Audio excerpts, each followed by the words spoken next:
It's Gaz, and welcome back to another Warframe video. So we got the new Tau Shard alerts just appeared on all platforms.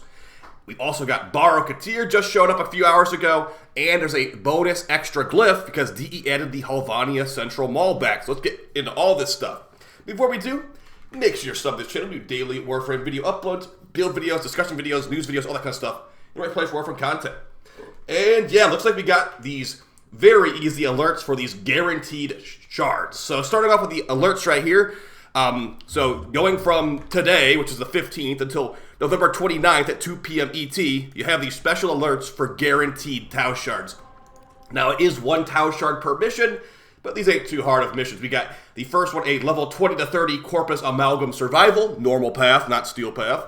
Second mission, Disruption, level 20 to 30 against the Grenier on Olympus on Mars for a Crimson Tau Shard. I really would like to have that. And the last one, an Interception against level 20 to 30 Grenier on Earth. So really, really straightforward. You get some credits too, technically. But yeah, guys, get those guaranteed free Tau Shards in the next 2 weeks. That means that the Umbra form alert from like last week already went away. Okay, we're going to go ahead and show you how to get the Höllvania Central Mall hidden special glyph now. And then we'll do a full Baro review, because, I mean, let's be real here. Baro is usually pretty underwhelming nowadays for players like me. But you can still hope that he's got something cool and new. Either way, if he doesn't have anything cool and new, maybe a mod booster would be great. But yeah, we're going to go ahead and show you to get a quick free glyph in the Höllvania Mall, which DE did add back until, I believe, the 1999 update. So here we are. We just loaded into the Höllvania Mall. There's the spawn spot right here on the stage. Now to get this special glyph, you're going to be needing to go to this hidden spot in the mall. So we're right behind the stage. We're going to this sliding door here, and there's a bunch of bushes. You can already see somebody down there that has probably already seen this somewhere else. So we're gonna go ahead and jump behind the bushes, and there's a hidden hole in the wall. So just take this hallway down here, and you just go over here, and you go to this vending machine. So once you go to this vending machine, there will be an interact button with this vending machine. Once you do that, a new glyph will be instantly put into your inventory. And if you want to check it out, you go to the profile options on your menu screen or whatever. Yeah, there's no inbox message saying, here's your free glyph. You have to actually remember that you got it. And hopefully I remember you guys. You go to profile button, glyph, and there you go. That's your new glyph right there, the 1999 Drippy glyph. That's a hidden new item. All right, let's go ahead and move on to Baro now. Let's see what planet Baro is on. So Baro is on the Earth Relay. Let's hope he's got some good stuff.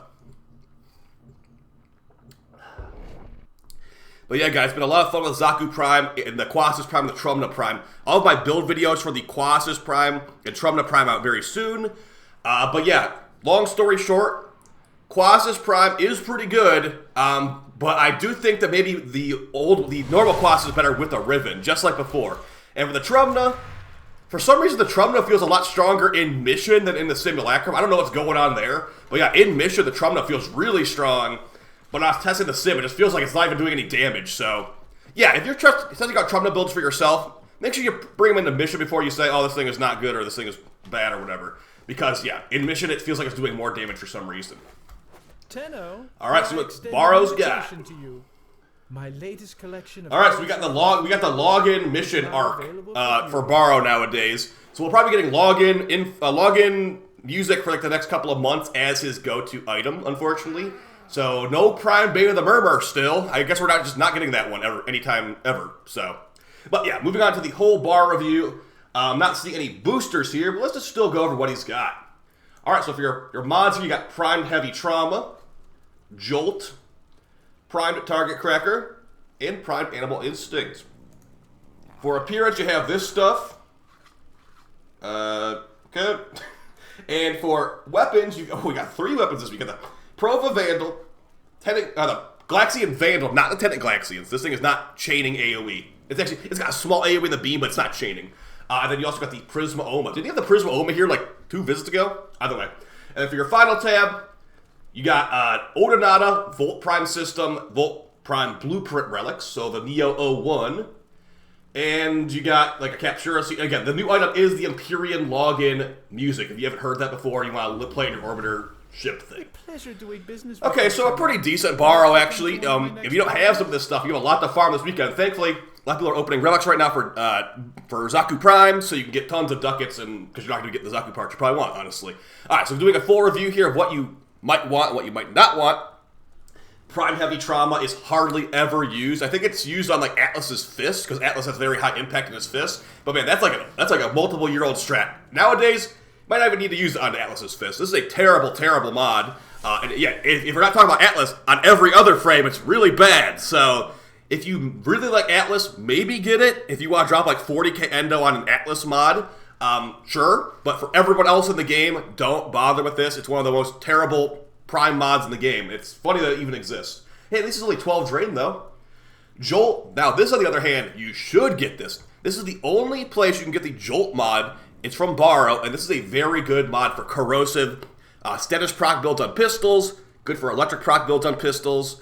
Good for magnetic proc builds on pistols, for that matter. It's just a very, very strong pistol mod because not only is this the only place it comes from, but corrosive is one of the best elements in the game. And this is half of the corrosive element, with the other one being Pistol Pestilence, which drops from Corrupted Captain Vor in the Void. So get this from Baro, go kill Captain Vor in the Void to get the Pistol Pestilence version, and you have corrosive 60/60 mods, which is very, very nice, especially for like a mid-game player. So yeah, a must-have mod, Jolt at Baro. These are also pretty good to hold on to the future too if you want to sell them for plat in the future. Prime Target Cracker, another very good. Hey, if you're picking this up, you might want to think about this one too, because Prime Target Cracker is the premier crit damage mod for pistols. 110% crit damage, very, very good. Works on Mesa's pistols, works on Hildren's Exalted Pistol, works on all the pistols you will use to have a crit build, and it's going to be one of your go-to mods. So again, these two mods right here, these are must-have mods. Prime Animal Instinct is also a very, very helpful and important mod, but nowadays we have so many Bond mods that it's kind of hard to find room on the build sometimes. But that being said, if you do have room on the build, this is a game changer. 55 meters of loot radar and 33 meters of extra enemy radar. In the Warframe 2024, we have built an enemy radar for our frames. This just makes you be able to see basically every enemy on the map, and most of the loot on the map for that matter too. So very strong. But if you have, you might not have room on your build for it because of reinforced bond and all these other bond mods we have nowadays. So I'd say still get it. I still use it on certain builds. It's very, very helpful when you have it equipped. But that's the thing, is if you are focusing on full damage or full utility, it's utility, but it's also like something you don't necessarily need. Just makes you pick up the loot more consistently. For appearance, this is totally up to you what you want. But I will say that the Paris Prime Incarnon is very good nowadays. It also is a go-to dog stat stick. So there's a Paris skin right there. And the Kubra armor I use on Buck is also here if you want to get the same look that Buck has. The Prisma Rostam Kubra armor. So yeah, the rest of the stuff is pretty much up to you. For weapons, Prova Vandal is pretty much mastery fodder, but it does have a Force Electric proc on Slam, which might be useful to somebody out there for melee influence. But it's just like a machete with stats. It has base electric and impact, so yeah. Maybe decent for melee influence. Not good. It's better for melee influence than the Prisma Oma, but we'll get to that in a second. Tenant Glaxian, or Prism, I keep calling it the Tenant Glaxian. The Glaxian Vandal. This is the Glaxian. This is the best Glaxian before the Tenant Glaxian came out. So, like I said earlier, it has a small AOE at the end of the beam. It does not chain though. But that being said, if you're using like Nias's Larva, this can hit more enemies than a Tenant Glaxian can technically. So, if all the enemies are grouped up in one little bunch, it will hit them all. Where the Tenant Glaxian would hit Tenant Glaxian like 3 or 4 enemies per chain before punch through is applied. So, yeah, it has its place technically still. But yeah, if you want to use a ice gun, get the Tenant Glaxian with a magnetic roll or a heat roll. Preferably the magnetic roll, but the heat roll is good too. And you will be doing a lot better steel pad damage than this thing is. So yeah, Tenant Glaxian, much better. This thing is pretty much extremely niche or mastery in 2024, in my opinion. But still looks really nice. And the Prisma Oma, like I said, I think he had this like a month ago, but yeah, it's back again. Now, if you want to use a weapon for real, and from these weapons today, use this one over the other two, because this is an actual good weapon for like killing stuff. It's got really high base electric, and it's got really good base stats as well. Honestly, the Prova Vandal should get buffed to this level, honestly. But yeah, Prisma Oma, very good for melee influence, very good for like just normal builds in general, and looks very cool too. So, very high stat weapon. I'd recommend it if you want to use a non-Incarnon, like high stat weapon, basically. It is not Incarnon, it's not Prime, it's Prisma, so keep that in mind. It's not going to be as OP as like the Magistar or whatever. But as far as Baro weapons are concerned, it's one of the best Baro weapons. And the last tab is going to be pretty much just Volt relics. Like, none of this stuff's really combat related. But if you want to get Volt parts, you got Volt Systems, Volt Blueprint, and the Oda Nada Oh, yeah, you got Act Lex Prime Blueprint in there, too. So a pretty decent relic, actually. But none of this, like, besides Volt, none of this stuff's that important. But yeah, getting Volt Prime Systems and Volt Prime Blueprint is great from this, so. Yeah, that's going to be basically it, guys. Oh, one thing I didn't mention, they did announce the next dev stream, probably the last dev stream of 2024. It will be November 29th. And get a load of this. You know, we have 3 guaranteed shards right now from these alerts, but did you know that on the next dev stream, it will be a guaranteed combined Tau Shard on the next alert. So it's going to either be randomly for you, it will be a green Tau Shard, a purple Tau Shard, or an orange Tau Shard. Yeah. That's like getting 2 Tau Shards at the same time fused together. So good luck on getting the one you want. But for right now, for this alert, you don't have to think about it. You just run it and you're getting all 3 of them. So yeah, really good stuff, guys. You can put that red shard on Zaku. You can put that yellow shard on Zaku.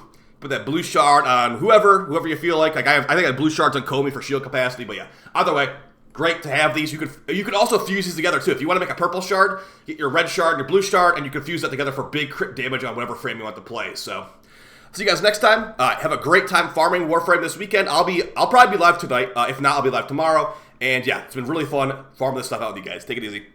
Peace.